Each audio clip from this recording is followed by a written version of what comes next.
What's going on, everybody? I'm Jiffy Nano, and today I have a new Amara build using the new action skill and the new skill tree. So this whole build is about freezing enemies with phase flare, so you can start killing them with your splash damage in the orb itself. So here are the skill trees.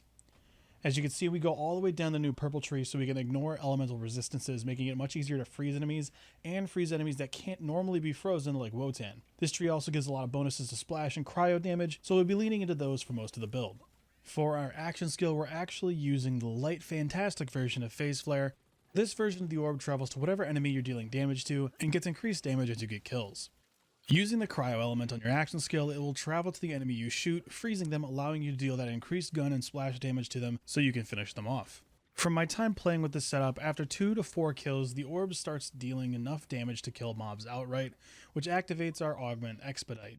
This augment gives Amara a 30% increased action skill cooldown for every enemy she's killed with her action skill until you activate your action skill again. So in enemy dense areas, your action skill can actually get quite a few kills, which lets it come back extremely quickly, usually in about 10 or so seconds, but I have seen it as low as 5 or 6.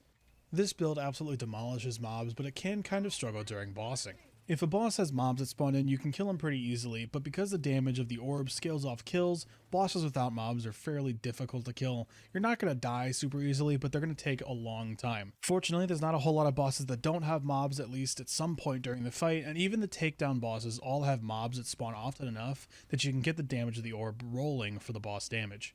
Also, when fighting bosses, you're going to want to call the orb back to you whilst shooting the boss. That way the orb flies towards you and then back to the boss to deal the impact damage, which is way more than the area damage it deals, so yanking the orb back and forth is definitely beneficial when fighting bosses. And finally, one last thing about the skills and the trees before we move on to gear. As of recording this, when you have Cryo equipped as your action skill element, Infusion and Forceful Expression do not work. This is obviously a bug and I hope they fix this soon, but right now neither of these skills work with Cryo, and I actually wanted a couple points in Infusion to cap out the red tree so you have more Cryo damage when hitting enemies, but like I said, they're bugs, so we're going with the current spec instead. So on to the gear. Like I said, the purple tree does a lot for splash, so we're using pretty much all splash-based weapons for this build. You can use pretty much any of your favorite splash weapons. The new plasma coil is super solid, the flipper is one of the best SMGs in the game, the beacon is a super solid pistol. Personally, I like the unkempt herald, they're all good choices. You could even use the chaos sun, but I didn't find it as good as the others I mentioned. Now for your weapon annoyance, I would say the consecutive hits is one of the most useful ones for this. Your damage from the phase flare will stack that damage extremely quickly. The 300/90 anoint is also a solid choice if you want your action skill to get a bunch of kills, since that 300% bonus damage also applies to your action skill. For our class mod, we're actually using a Nimbus. I thought about using a phase Zerker, but we're not going very far down in the blue tree for rush stacks, which is what benefits from the Zerker the most. And the spiritual driver's a no-go because you don't want to slow yourself down with a cryo dot. I suppose you could also use a golden rule, but I find the extra points in a Tempest from the Nimbus are more helpful than the laid bare points. Unfortunately, the Nimbus's cloud does literally no damage, which is a shame, but the more elemental damage we can get, the better. Speaking of elemental damage, I am also using an Icebreaker Victory Rush. This increases our cryo efficiency and gives us more damage to frozen enemies. Also, I'm pretty sure I'm going to name this build Icebreaker Amara after this artifact because I'm unoriginal and couldn't think of a flashier name.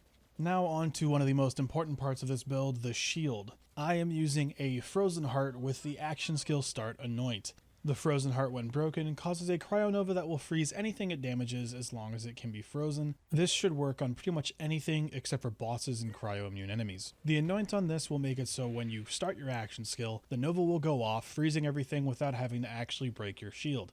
This one piece of gear will help get the ball rolling. Pop your action skill, the shield will freeze enemies, which lets you kill them easier, killing enemies buffs your orb, and eventually your orb can kill stuff on its own, which makes it cool down faster so you can start all over again.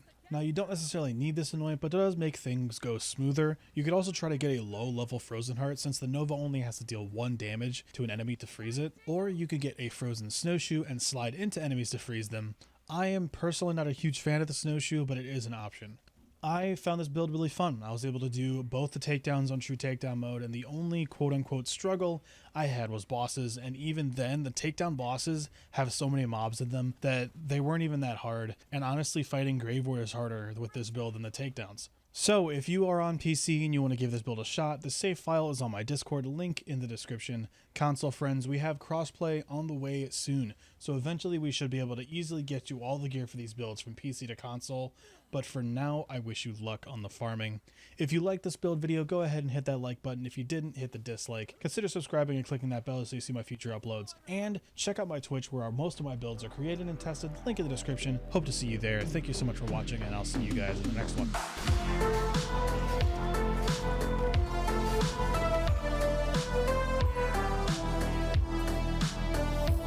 Well, I should probably clip that.